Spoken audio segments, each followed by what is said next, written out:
Selamat malam teman-teman semua, nama kakak semua. Perkenalkan, nama saya David Amir Setiawan dari Teknik Komputer 23 dan NPM 306267145. Baik, di sini saya akan menjelaskan tentang TP untuk modul 9 ini. Oke. Oke, kita mulai dari pertanyaan pertama, yaitu kita disuruh menjelaskan prinsip-prinsip dasar dari routing. Nah, routing itu apa? Routing itu adalah suatu proses untuk menentukan jalur terbaik untuk mengirimkan paket di suatu jaringan. Nah, kemudian di routing ini tuh kita bisa menggunakan router. Nah, router ini dia tuh akan mengelola algoritma untuk proses routing itu sendiri. Kayak misal RIP, distance vector, terus OSPF dan BGP. Nah, kemudian routing bisa dibagi jadi dua secara umum, yaitu static routing dan dynamic routing. Nah, kalau static routing itu dia biasanya ditentukan dengan secara manual oleh administrator. Jadi kita misal kalau di Cisco itu pakai CLI dan segala macam. Untuk dynamic routing itu otomatis, jadi menukar informasi antara router-router dan menyesuaikan jalur berdasarkan topologinya. Nah, contohnya gimana? Contohnya misal kita menggunakan dynamic routing OSPF.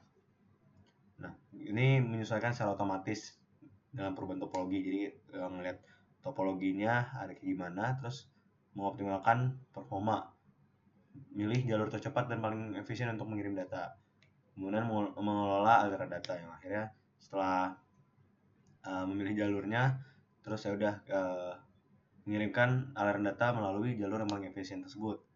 Oke, kedua kita akan menjelaskan tentang metrik dan administrative distance. Nah, jadi metrik dan administrative distance ini salah satu dua hal faktor terpenting untuk menentukan jalur routing. Oke, metrik ini adalah nilai yang digunakan oleh protokol routing untuk menentukan jalur terbaik. Dengan tujuan nilai ini bisa berdasarkan berbagai faktor seperti hop count, bandwidth, delay, load, dan reliability. Kemudian kalau di administrative distance, nah ini digunakan router untuk menentukan kepercayaan terhadap informasi routing yang diterima dari berbagai sumber.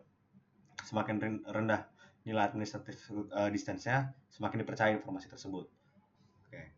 Mungkin kita masuk ke contoh kasusnya. Kayak misalnya di sini kita lihat ada jalur A, jalur B. Jalur A menggunakan RIP dengan hop count-nya 3. Kemudian jalur B menggunakan OSPF dengan cost-nya 10.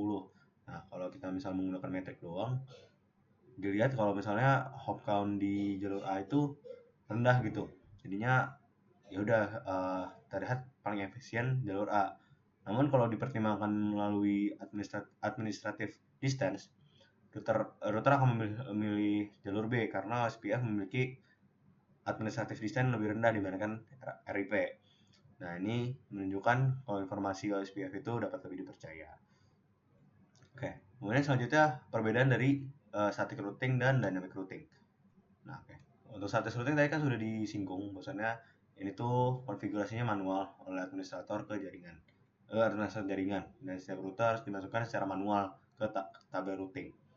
Nah, keamanannya itu lebih aman dibandingkan dynamic routing karena nggak ada pertukaran informasi routing secara otomatis yang bisa dieksploitasi itu. Kemudian kalau kinerjanya juga tidak membebani CPU dan bandwidth-nya tidak ada proses pembaruan otomatis. Mungkin keterbatasannya itu sulit diterapkan di jaringan besar karena kan kalau misalnya di jaringan besar itu nggak bisa manual gitu ya, maksudnya harus, karena kan kalau misalnya static routing update-nya juga harus manual. Jadi kalau misalnya udah jaringan besar susah untuk ini. Makanya kita menggunakan dynamic routing biasanya untuk jaringan besar. Oke. Dynamic routing sekarang itu pengaturannya otomatis. Jadi misalnya menggunakan RIP, terus SPF, terus BGP.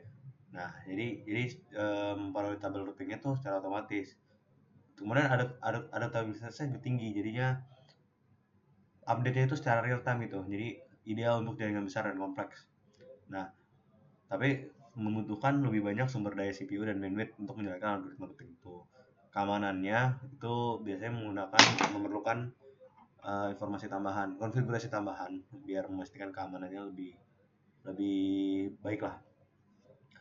Kemudian skenario-nya mungkin static routing itu cocok untuk jaringan kecil yang nggak banyak berubah lah, kayak misalnya static udah di aja gitu server dan segala macam ya.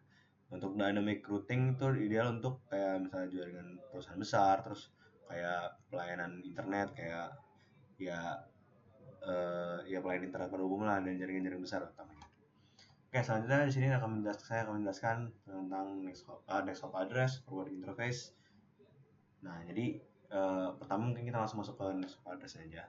Definisinya itu apa? Definisinya itu desktop address ini adalah alamat IP dari router berikutnya yang terhubung langsung dengan menggunakan dan digunakan untuk mengirim paket data ke tujuan akhir. Nah, contoh R1 router 1 memiliki IP 10.0.0.1, terus R2 10.0.0.2. Nah, maka next hop address dari R1 ke R2 itu adalah 10.0.0.2 karena kan dari router 1 pengen ke router 2. Oke, lanjut kita ke forwarding interface. Jadi itu nama interface router yang mengarah ke jaringan luar atau router berikutnya. Nah, kita masuk ke contoh aja biar gampang. Jadi di R1 misalnya terhubung ke R2 dengan interface serial 010. Nah, maka forwarding interface-nya dari R1 ke R2 adalah serial 010. Jadi dilihat dari kemana nih kabelnya nyambung. Oke. Interaksi dan perannya itu next hop dan forwarder bekerja bersama untuk menentukan jalur terbaik bagi paket data. Router menggunakan next hop address untuk mengetahui kemana paket harus dikirim dan forwarding interface mengetahui melalui interface mana paket tersebut harus dikeluarkan. Oke, untuk pengaturannya di jaringan kompleks dan dinamis biasanya dikombinasi gitu. Administrator mengkonfigurasi jalur yang paling efisien dan memastikan kombinasi lancar antara jaringan berbeda menggunakan dua konsep ini, yaitu next hop dan forwarding interface. Oke, selanjutnya tadi kan udah sering disinggung RIP, yaitu routing information protocol. Nah, apa sih itu sebenarnya? Jadi itu adalah protokol routing dinamis yang menggunakan algoritma descent vector, di mana itu bisa menentukan jalur terbaik berdasarkan jumlah hop. Nah, oke. Cara kerjanya gimana? Cara kerjanya kita mulai dari descent vector algorithm. Jadi ada namanya algoritma Bellman-Ford, itu menghitung jalur terbaik berdasarkan jumlah hop. Setiap router mengirimkan tabel routing lengkap ke router tetangga setiap 30 detik, jadi standard real time itu 30 detik sekali. Terus kemudian hop count-nya. Nah, RIP membatasi jumlah hop maksimal 15, di mana 16 dianggap sebagai jaringan yang tidak dapat dijangkau. Jadi kalau misalnya udah di atas 15, jaringannya udah dianggap nggak terjangkau dan ya udah nggak bakal dipakai gitu. Terus kemudian timers menggunakan beberapa timer seperti root update timer, root invalid timer, hold down timer, dan root flush timer untuk mengawal tabel routing. Kemudian versi-versi RIP itu ada 3 kurang lebih, yaitu RIP V1 ini versi pertama, kemudian V2 ada ini dia menambahkan dukungan untuk routing classes dan variable length, subnet masking, dan serta mengirimkan subnet dalam tabel routing. Terus RIP-NG ini versi RIP untuk IPv6. Jadi RIP-NG ini dipakai untuk IPv6 yang mendukung pengalamatan IPv6. Okay. Kemudian pemanfaatannya itu ada di jaringan kecil biasanya. RIP ini biasanya di jaringan kecil dan jaringan tidak sering berubah karena kemudahan konfigurasinya. Terus untuk backupnya juga biasanya digunain untuk protokol backup untuk protokol routing yang lebih kompleks seperti OSPF dan seperti OSPF lah. Jadi biasanya RIP ini sebagai backup aja gitu untuk jaringan-jaringan lebih kompleks. Terus RIP juga sering digunakan dalam lingkungan pendidikan dan simulasi jaringan dasar routing dinamis. Oke, selanjutnya ini penjelasan terkait dengan timer yang tadi sudah disinggung. Pertama, root update timer. Root timer itu biasanya waktunya 30 detik. Nah, ini mengirimkan pembaruan routing ke router tetangga. Penyesuaian diperlukan jika jaringan sering berubah untuk memastikan informasi routing selalu benar. Jadi, setiap 30 detik diupdate terus. Kemudian root invalid timer biasanya 180 detik. Ya, setelah kalau misalnya tidak menerima pembaruan dari suatu root, router akan nge-scan tuh rute tersebut sudah tidak valid. Kemudian menyesuaikan rute yang mana yang bisa digunakan. Kemudian hold down timer bisa 180 detik juga untuk menahan rute yang tidak valid sebelum menerima pembaruan yang valid. Kemudian untuk flash timer setelah rute tidak ditandai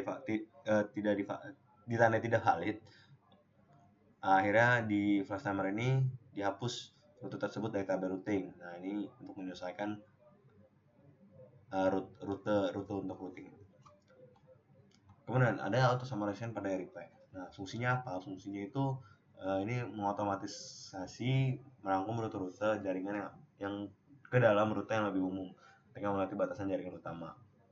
Dan itu bisa mengurangi ukuran tabel routing dan mempermudah mengelola rute.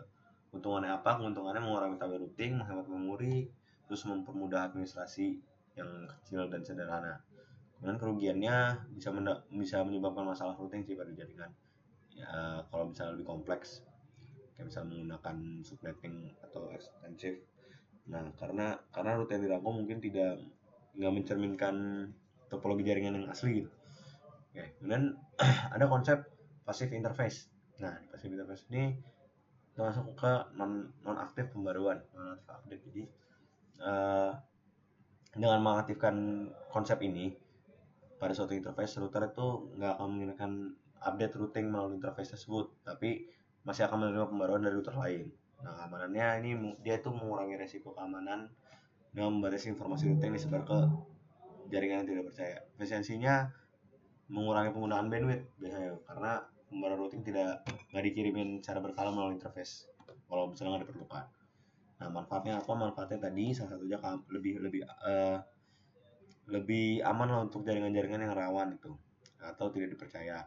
Kemudian trafiknya menggunakan trafik pembaruan routing yang tidak perlu sehingga menghemat bandwidth. Kontrolnya lebih enak karena distribusi informasi routing dalam jaringan kapan dan mengapa mengaktifkan passive interface. Kemudian jaringan tidak memerlukan pembaruan lagi. Kemudian keamanannya kalau misalnya interface-nya terhubung ke jaringan publik atau jaringan tidak percaya, ini bisa mencegah penyebaran informasi routing sensitif gitu. Kemudian kita masuk ke contohnya, kayak misalnya ada di LAN.